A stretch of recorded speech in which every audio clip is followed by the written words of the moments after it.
केजरीवाल मेरे बहुत प्रिय नेता रहे। जब से वो राजनीति में आए मैंने रायता पीना शुरू कर दिया, क्योंकि वो फैलाते बहुत हैं।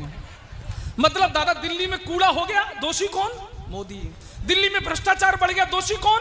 मोदी। दिल्ली में शिक्षा नहीं, दोषी कौन? मोदी। मोदी मुझे ये नहीं करने दे रहे, मोदी मुझे वो नहीं करने दे रहे, मोदी मोदी मोदी, दिन रात मोदी मोदी। मोदी जी का खुद का दिमाग खराब हो गया। उन्होंने गुस्से में आकर केजरीवाल को रात के 12 बजे फोन लगाया। उन्होंने फोन उठाया और नंबर लगाया।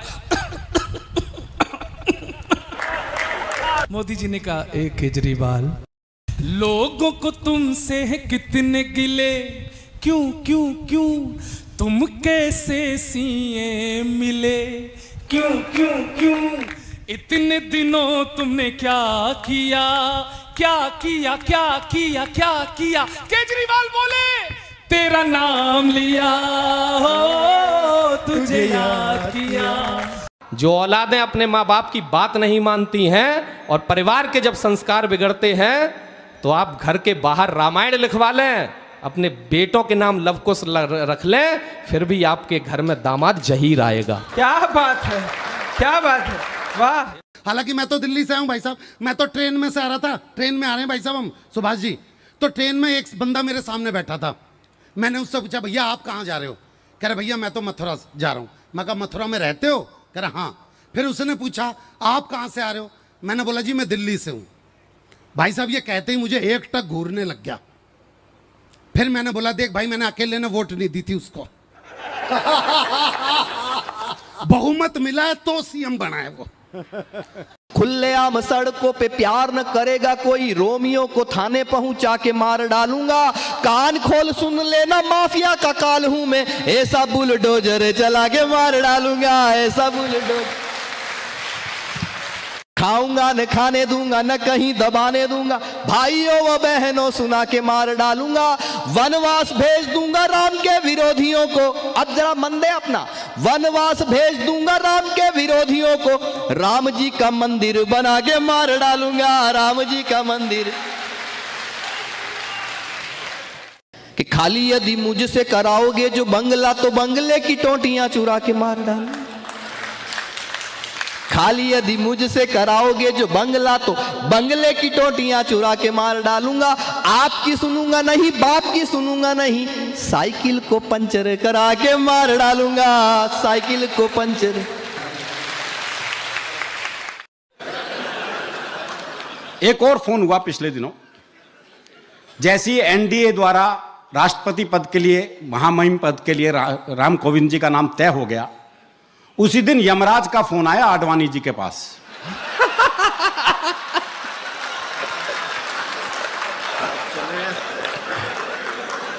बोले अब चले या कोई और बहाना बच रहा है?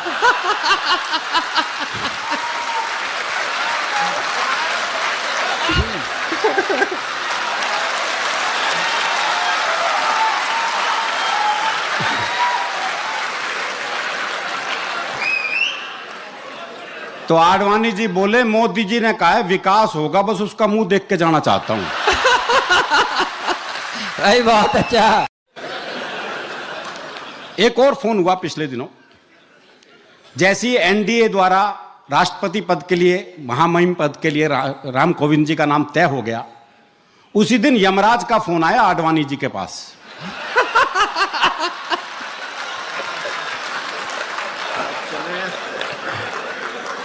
बोले अब चले या कोई और बहाना बच रहा है?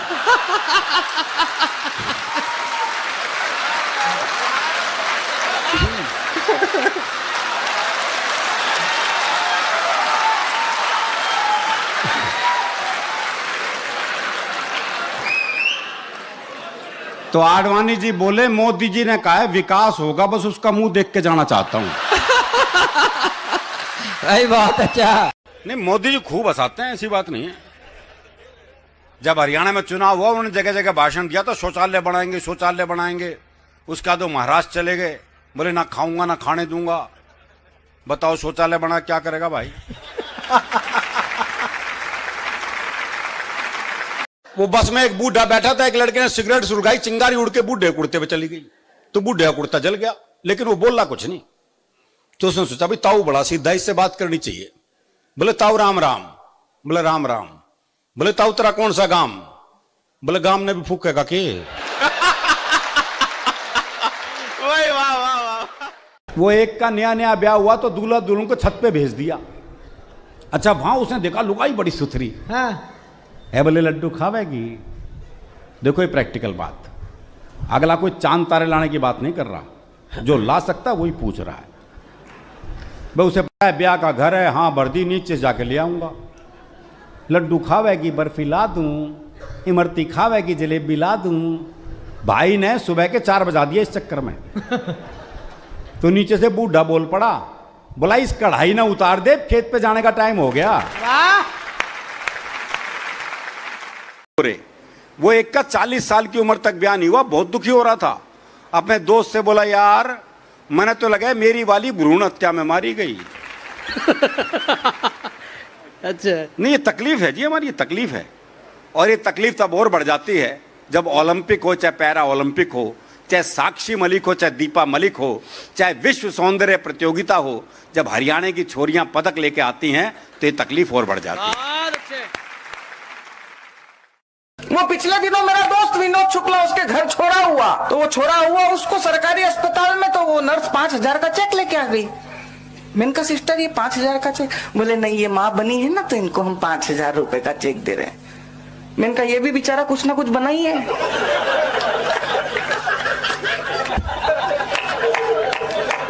इसको भी थोड़ा बहुत कुछ दे ही दो, गरीब। भगवान के मंदिर में चले जाओ, जितनी सारी चीजें सब महिलाओं से रिलेटेड यार, पूजा प्रार्थना इच्छा कामना आकांक्षा ज्योति बाती पुष्पांजलि। लड़कों के लिए क्या? तो पिछले दिनों ससुर जी का फोन आया, बोले हिमांशु जी क्या कर रहे हो? मैंने कहा सहन। मैंने कहा पापा जी क्या आइटम छोड़ रखा है, छाती पे पैर ताने तनी रहती। उधर से ससुर जी इमोशनल हो गए, बोले बेटा मेरे बारे में सोचो, मैं तो इसकी भी माँ के साथ निभा रहा हूँ। तो हम कहाँ जाए, हमारे लिए कोई सुनवाई नहीं है सर। मेरा तो एक ही परिचय हुआ था हरियाणा की लड़की से, एक ही हुआ था। एक बस स्टॉप पे मुझे पता लग गया वो हरियाणा की है। बस स्टॉप पे 3 खड़ी थी, वो एक लखनऊ की खड़ी थी, एक दिल्ली की खड़ी थी, एक हरियाणा की खड़ी थी। पता कैसे लगा? मैं जा रहा था, जा रहा था तो एक बार पलट के देख भी लिया। देखा तो आगे एक पत्थर का टुकड़ा था, मेरा पैर लगा, मैं गिर गया वहां पे। अब लखनऊ की लड़की, ओहो आपको चोट तो नहीं आई? अच्छा। दिल्ली की लड़की थोड़ी एटीट्यूड वाली, बदतमीज। हरियाणा की लड़की और ताड़ ले अपनी बुआ ने। एक वाक्य बहुत तकलीफ देता है, बेटी बचाओ, वहां तक तो ठीक था, ये आगे लगे बेटी पढ़ाओ। तो मित्रों मैंने सहजता में पूछ लिया किसी से कि मैंने कहा क्यों पढ़ाओ? तो दिनेश भैया ने मेरा कान पकड़े, बोले हिमांशु तू भले कुछ भी कर चुका हो लेकिन तेरा अनुभव छोटा है बेटा, गलत बात मत किया कर। मैंने कहा गलत बात क्या करी? बोले हिमांशु इस देश में एक लड़की पढ़ लेती है तो परिवार के 4 लोगों को शिक्षित करके छोड़ती है। मैंने कहा दिनेश भैया उसके पीछे जो कॉलेज के 40 लड़के फेल होते हैं हमारी छाती में सांप लौट। एक दिन मैं सुबह 5 बजे घर पहुंचा, मेरी मम्मी 56 साल की उम्र में झाड़ू लगा रही, मेरा दिमाग खराब। मैंने कहा मम्मी कहाँ है वो श्रीदेवी? बोल बेटा ऊपर सोई है, मैंने आस्तीन चढ़ाई। मैंने कहा आज तो उसको नीचे उतारो, उसका पूरा भूत उतारूंगा। माँ मेरी थी, मेरी कैपेसिटी जानती थी, तो तुरंत बोली, बोले बेटा तेरे से कुछ भी नहीं होएगा। मैंने कहा मम्मी साइकोलॉजिकल ट्रीटमेंट देते हैं, झाड़ू का एक छोर आप खींचो, बोलना मैं लगाऊं, दूसरा मैं खींचूंगा, मैं बोलूंगा मैं लगाऊं। हो सकता है उसको गिल्ट फील हो, वो खुद लगाने लगे, हम दोनों माँ बेटे लड़ने लगे। वो आई, क्यों लड़ रहे हो रे? मैंने कहा मेरे को पसंद नहीं, सुबह 56 साल की उम्र में मेरी माँ झाड़ू लगाए। माँ बोली, बोले मेरे को पसंद नहीं है, रात भर का थका लड़का मेरा सुबह 5 बजे आए और झाड़ू लगाए। बोले क्यों लड़ रहे हो रे? आधे घर का तुम निकाल लो, आधे घर का तुम्हारी माँ निकाल लो। मैं पिछले दिनों गया था दिल्ली में तिहाड़ जेल में। हंसने की क्या बात है, कविता पढ़ने गया था भाई। तो कविता पढ़ने गया तिहाड़ जेल में, वहां पे एक सिपाही एक कैदी को कह रहा था, बोले नहा धो के तैयार हो जा, 2 घंटे बाद तेरी फांसी है। तो बड़ा चौंका कैदी, बोले भाई मेरी फांसी तो 2 महीने बाद तय हुई थी। बोले ना जेलर साहब कह रहे हैं मेरे गांव का आदमी है, इसका काम पहले।